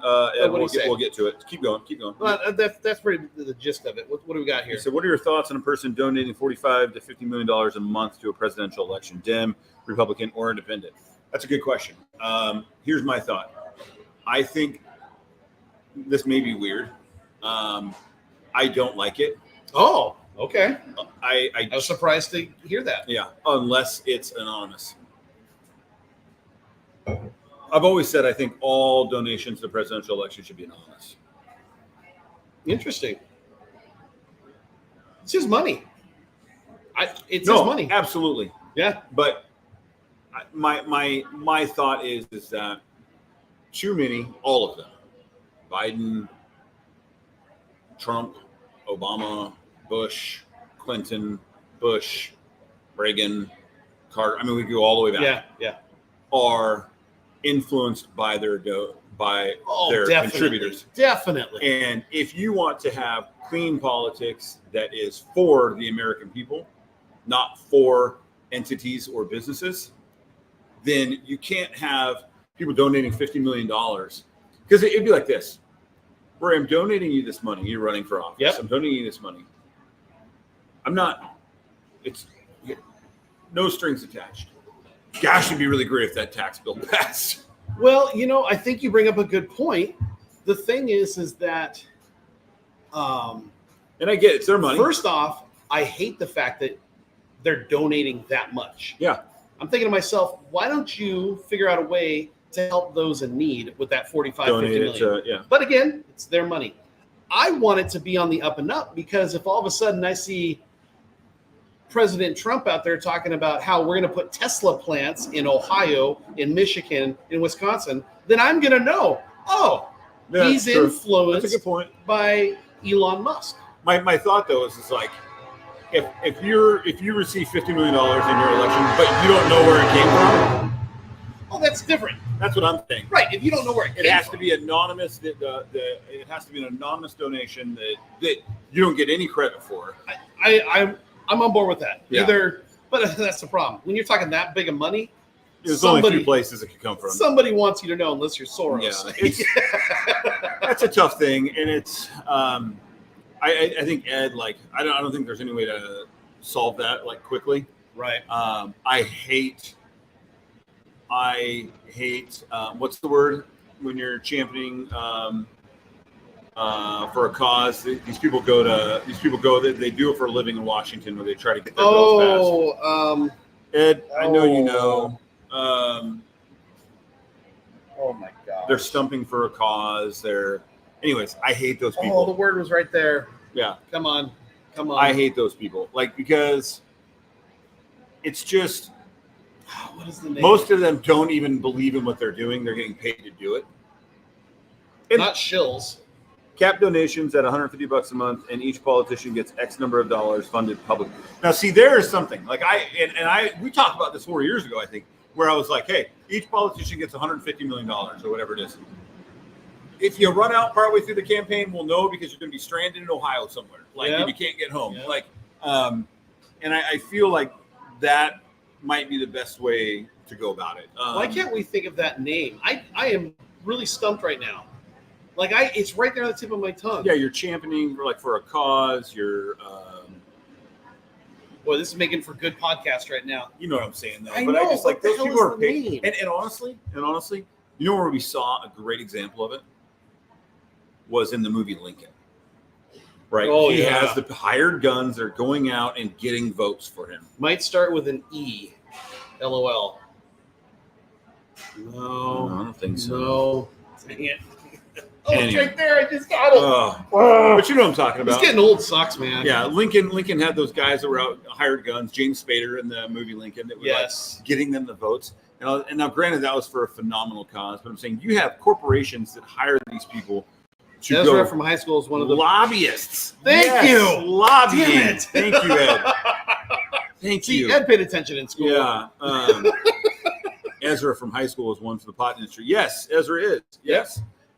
He absolutely is. And the whole lobbyist thing, to me, I'm sure that there's good things to lobby for. You know what I'm saying? I'm sure there is. I can't think of one off the top of my head, but just the fact that people are paying people to go out and try to get their agenda through, to me, is dirty. It's just dirty. Besides Ezra, I knew somebody else who was a lobbyist years ago and then left it. anytime I hear lobbyists or where donations are coming from, it's like that. I just think things are dirty and unclean and not about the people, not about the country. I love that idea. Like someone brought up years back that like politicians should have to wear like race car jumpsuits, like NASCAR. Yeah, like it's like, Morris Company, like whatever their affiliations are. Like so we know. Which obviously won't ever happen, but you know what? To get down to it, this last week, I feel like I have seen a whole new level, like a whole new low of like the worst of some people. Yeah, and it's been disheartening. Not like I'm like that disappointed in like friends of mine or anything like that, but just like in general, like. Anyone who can say they wish it would have hit or what a tragedy it missed or anything like that, there's a special place in hell for you. I mean, I might see you there, but like, but at least I'll know you're there with me. I was watching Donald Trump Jr. give his speech last night, and his daughter, Trump's granddaughter, she did her thing, which was very good. She's very articulate. When he's doing his speech, I'm watching on NBC, and they do a screen where they're showing President Biden coming back from wherever he was at with his COVID diagnosis. And my first thought was, please don't fall down the stairs. Yeah. It's because it's not. Because you're a good person? Oh. Well, it is because I'm a good person. But I'm just like, our country is already dealing with enough shit right now. Yeah. Please don't fall down these stairs. Yeah. Oh, dude, we've had a discussion. I have several friends that live abroad or that are not American, that live in other countries that I've met throughout the years I stay in touch with. Every one of them to a person was pro-Biden 4 years ago, and every one of them to a person is either pro-Trump at this point or like, dear God, you've got to make this go away. Like, and I'm like, yeah, dude, it's been even my most liberal friends so far, maybe Ed will prove me wrong right now, but what I've been like when they're like, oh, I'm voting for Biden, and I'm like, because you love him or because you hate Trump? And every one of them was like, because I hate Trump. Yeah, and that's the only reason. Like, there's not a like, this is a great option for us, like kind of a thing. Well, that's going to be interesting because reports are that Biden may step out of the race by the end of the weekend. I think he has to. I think he's gone by Monday. He has to. He really has to. The guy the other day said that he nominated a black attorney general in Ketanji Brown. And Donald Trump was his vice president. Yeah. A black attorney general in Ketanji Brown. Yeah. And the thing is that what? He's really out of touch. First of all, the attorney general is not black. Second of all, Ketanji Brown is not the attorney general. And third, she's on the Supreme Court. Like, I mean, like, everything you said in that sentence was wrong. Like, well, he's out of touch in the sense of he did an interview with was it Lester Holt or it was another reporter, and they said, what would you say to those critics out there, those American people who are struggling to pay for gas or struggling to pay for groceries or struggling to do this, struggling to do that? And he says, look, well, that's not right. And I'm just like, what do you mean that's not right? Just look at the numbers, bro. Like ask the average American. I can tell you the other day, I went to Fred Meyer the other day because I had to get some milk. And let me guess. Go ahead. What did I have to get? I had to get some milk. Okay. I told the kids we'd have root beer floats, so I got the cheapest vanilla ice cream at Fred Meyer, which is $2.99. Okay. I got a number. Keep on going. And I got a half rack of root beer, the cheap kind, like the Kroger brand.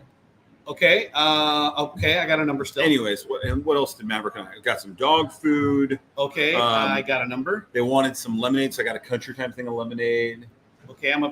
I got a number. And let's see, I called Rach. I think I got a package of salad.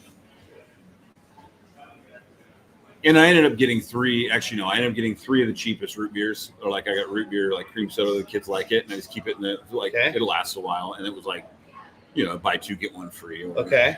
Do you know how much I was at, bro? I'm gonna say over $40. So it was over $100.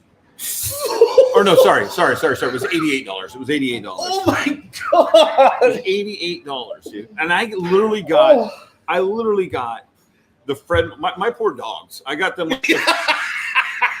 was like, look, dogs. You guys are gonna be constipated. Sorry. Look, dogs. If I'm eating the chicken scraps that are on the half sale rack, you're eating the Kroger brand dog food. The kids are getting the Kroger brand ice cream and root beer. All right, I'm getting the cheapest milk that I can get here. Yeah, it was at $88, and it was over $100 before I got my Fred Meyer discounts, whatever. Right. And I remember I was walking on. I got in the car. Maverick was with me, and I was looking at the receipt, and I'm just like, in what world? It's funny because you see all these people posting these receipts from 4 years ago compared to now. Yeah. Of the exact same things from Walmart, and it goes from being $121 to like $407.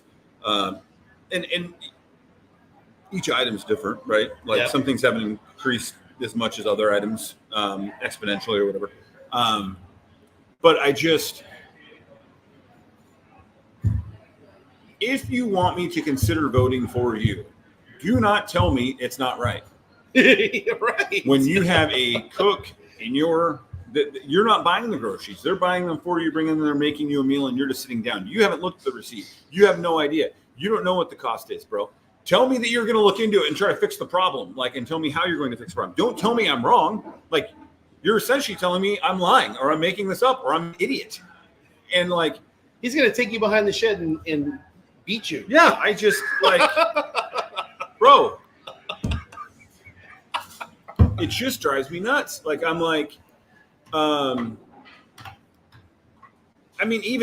something, dude. I went to Burger King the other day for the first time in a long time. Oh boy, it's expensive to go to fast food. I spent $18 on just one value meal. That's not a value. That's bullshit. I'm like $18. 5 years ago, that was sitting down at a restaurant, and I'm not even mad at them. The price of the burgers was way more. Well, what even sucks is that the size of those burgers have been going down too. Yeah.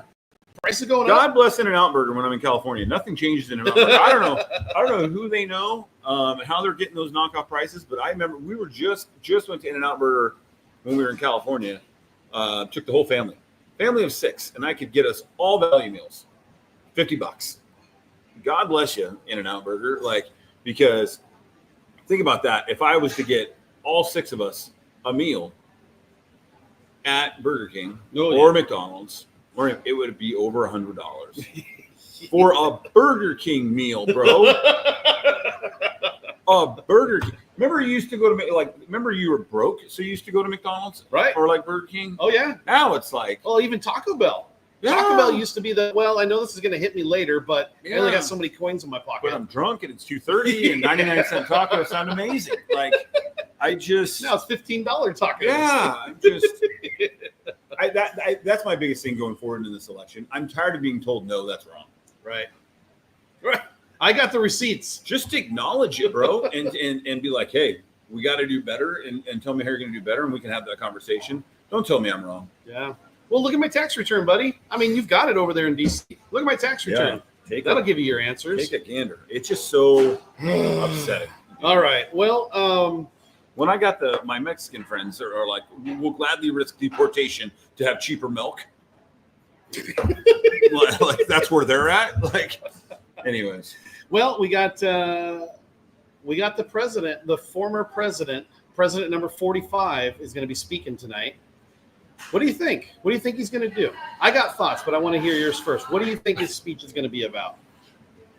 I think that we stand on the precipice of an opportunity that many presidents or political figures before have not had. Right. And it was provided to him by some jackoff in Pennsylvania who doesn't have a good aim in a security detail that I wouldn't allow to protect my own property, let alone the president. I genuinely think that we stand at the precipice of him being able to legitimately change his colors as far as how a lot of people see him, and I think he's going to take it. Like him or not, he's not an idiot, and I truly feel that he already said he changed his speech. It was going to be full of hellfire and brimstone before the incident. And I feel that tonight there's a great possibility.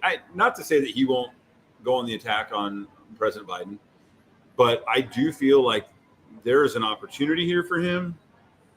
And I think we might see a much more contrite speech that involves unity and bringing the country together. If you genuinely have TDS and don't want that man in no matter what, I think that his speech tonight could be your worst nightmare. Yeah. Like I think best case scenario for you was that he was hellfire brimstone, come out flaming on Thursday night. And now, from what I think, is it could be exactly what you don't want. Right.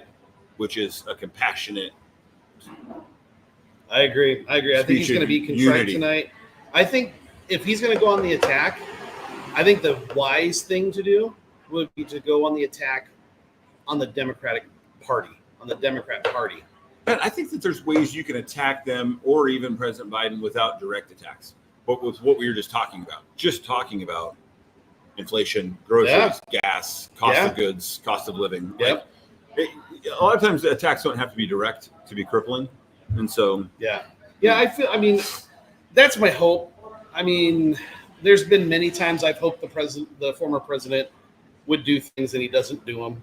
Like the debate from a few weeks ago. Yeah. I think I've said it on here that he literally just had to stand there and answer the questions and he would have blown Joe Biden out of the water. Yeah. Instead, he let Joe Biden hang got himself. into a pissing match about golf. And, Right. And so my hope is tonight is that he will take what happened on, because I mean, let's stop for a second.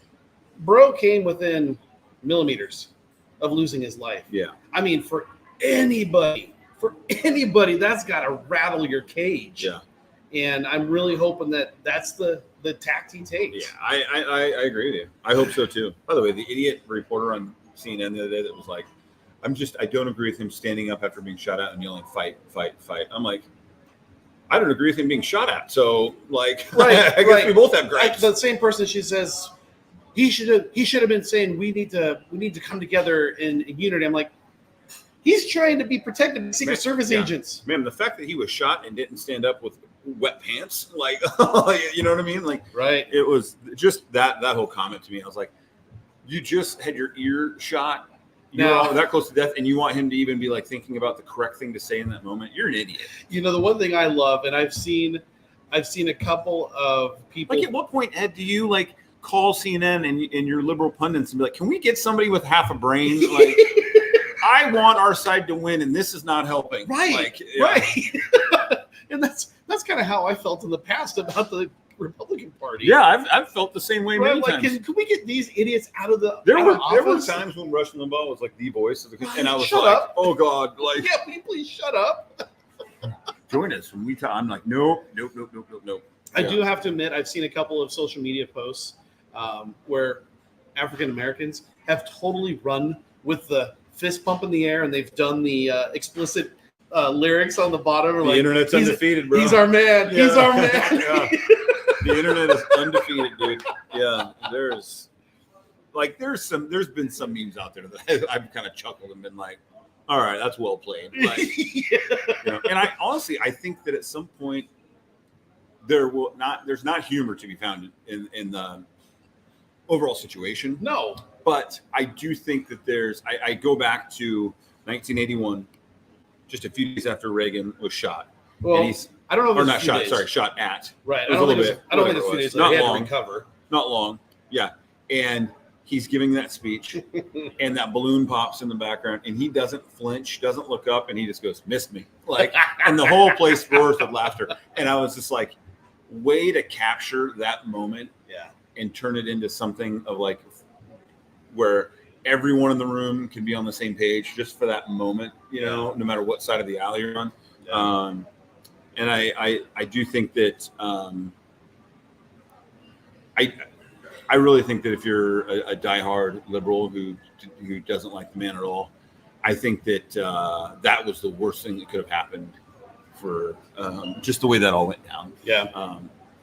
And like it or not, that image it's going to be in textbooks. Oh yeah. So, oh gosh, yeah. Yeah. So anyway, And just so we're on the record, we would never wish this on a anyone. Biden campaign stop with Biden supporters in the crowd. I wish ever. every day that Jay Inslee would get stuck in traffic and be irritated. Yes. Yeah. Yes. But I don't wish death on him. No, I don't wish sickness on him. I wish every day that when he goes into the leave. grocery store, a panhandler will come up and ask him for $1 for a bus ticket. like, just like happens to me. and he points him, just go over there. Yeah. And he has to tell him the same thing I tell him. Sorry, dude, I got to buy groceries. I don't even have $1. Yeah. Oh, man. So, all right. Well, yeah, so we got the... So do you think he's gone? Do you think he's out of the race by the end of the weekend? Yeah. I do too. I feel like there's just too much pressure now. So it has to be Kamala. it has to be, right? Based on legally, it has to be. That's what I thought. Because it's Biden-Harris, and so all of the funds in there... Isn't there like 14 states, by the way, that the cutoff to be on the ballot's already come and gone? I think so. So then you'd have to elevate the vice presidential ticket? You'd have to do something, yeah. And I don't know how their convention works, but they're going to have to do Okay, something. so if that's the case, who's the VP nomination? Before I tell you that, something else. Let's take a break. No, something else that has to be considered is there's people. I don't want to believe that Jill Biden is pulling the strings. I don't want to believe that she is. How do you not? I don't want to believe that she's got enough power to do that. But at the same time, she's learned from the best, from the Biden crime family. She's learned from the best. And so my thought is that this entire time, she's been negotiating behind the scenes their payout for Joe to leave. Like, the only way Joe is going to leave this is if you guys pay us. We've got a nice balloon. We're out of here. We're sitting in the senior living home on a big old farm, 50 acres. So you want to know my other theory with that? And I don't think you're necessarily wrong, but is every president we've had in the last however long, we see prominently afterwards. Yeah. For some time. Even Reagan, and he was struggling, with the early onset of dementia or whatever. Carter still thinks he's in the race. Like, when you say, I know he's on hospice now, but he's pushing 100. But Carter for a long time. Actually, let me take that laugh back. It wasn't registering me with Carter. Yeah, Carter. I say that in the sense because I saw Carter at the airport one time. It was 30 years after he had been in office, and he was still out kissing babies and shaking hands and all that kind of stuff. Like he was still fantastic campaigning. Human being. Yeah.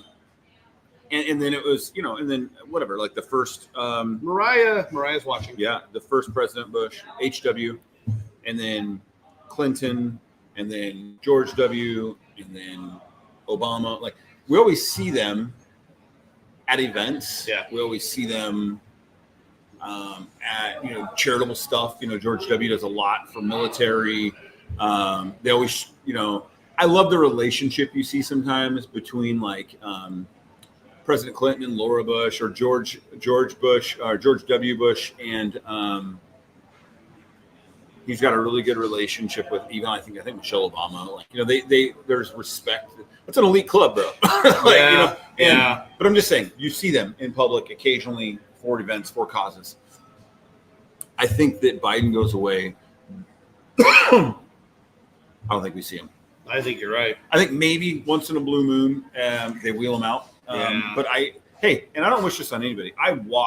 We talked about this last week. I watched my grandfather slowly go down the tubes through 7 years of Alzheimer's. And it is, I have said this a million times. Like, I think Alzheimer's has got to be one of the most cruelest jokes that nature has played to everybody. Because it's not just watching someone pass away. It's watching them forget you. It's watching them.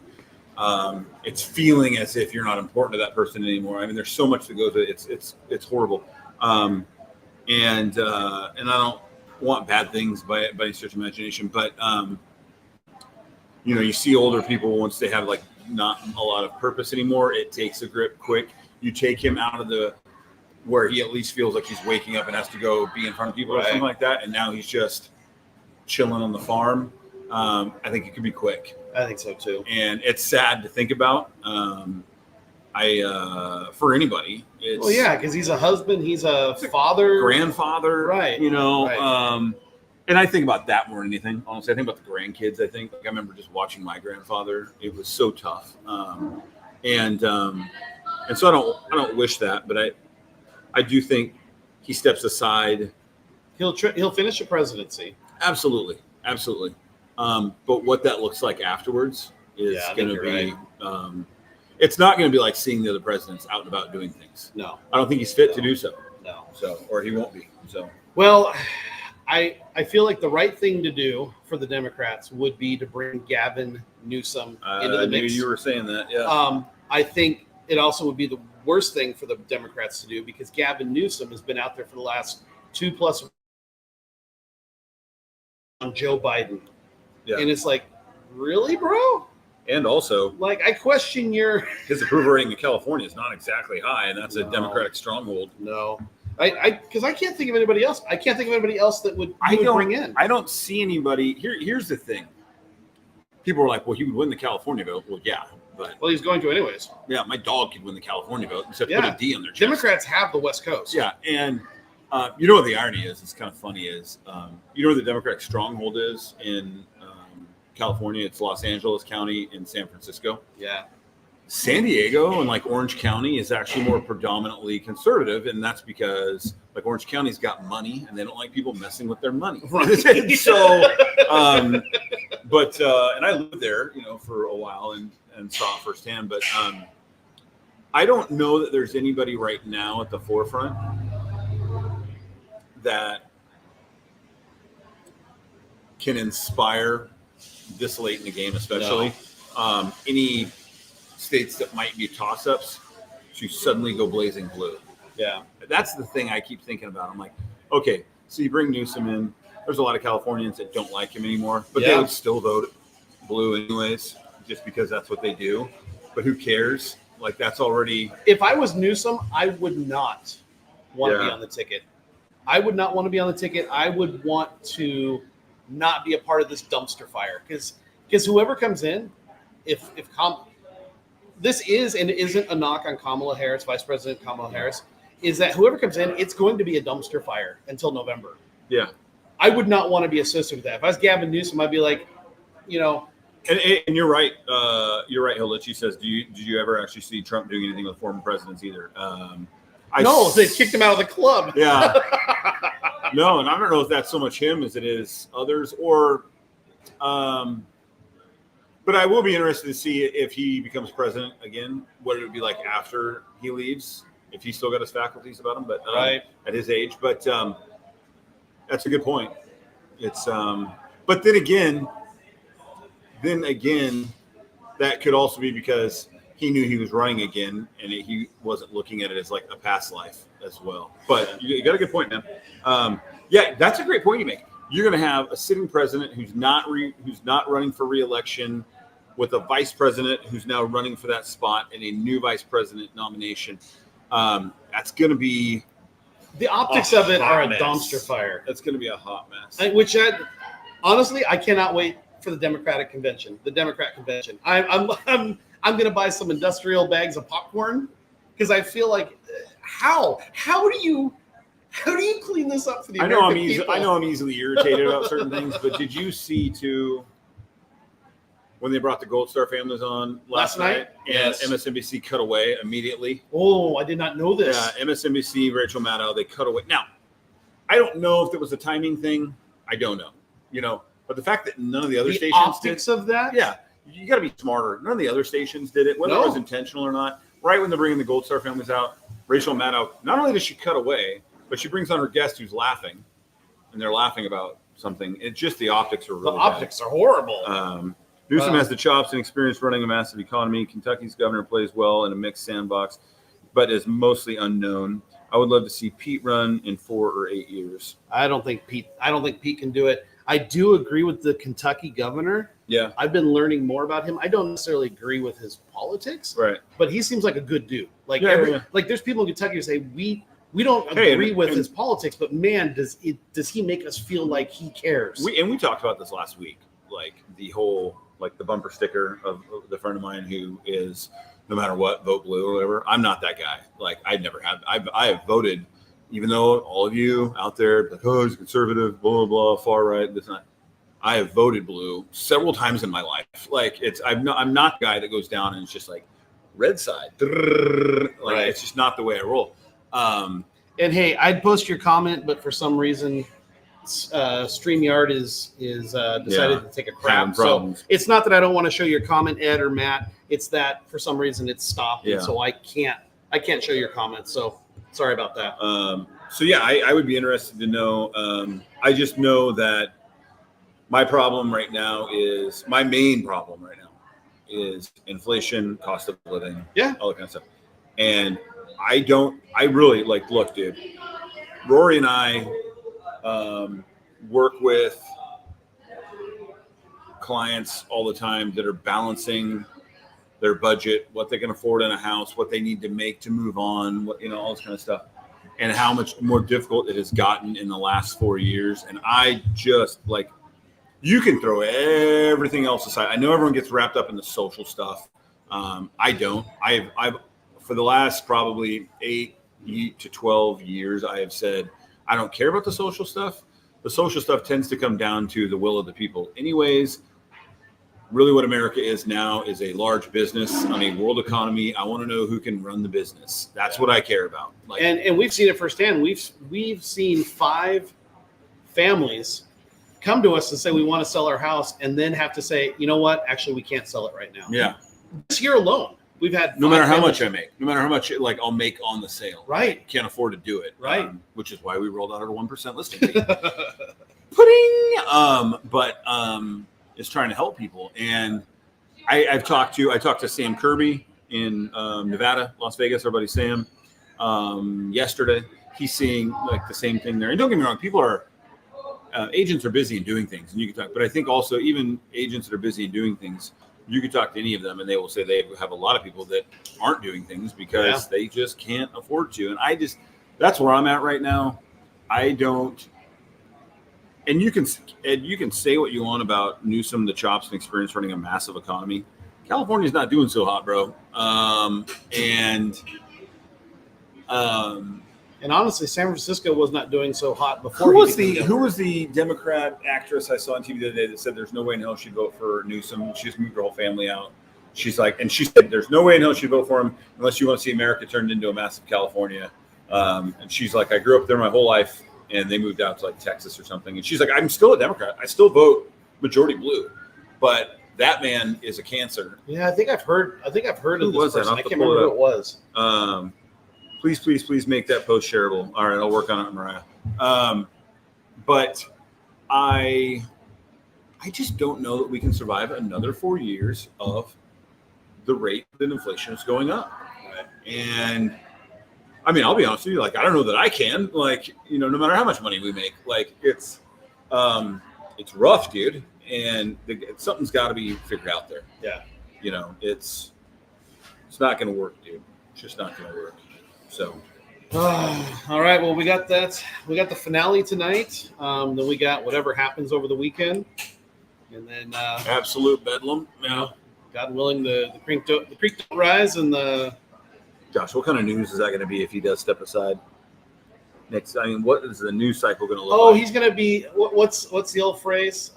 Brave and putting America first. Oh yeah. Yes.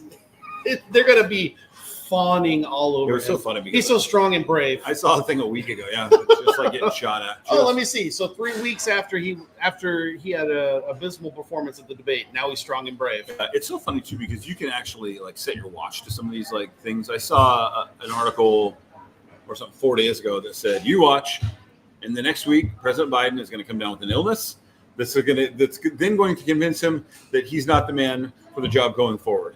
And I'm 2 days later, he has COVID.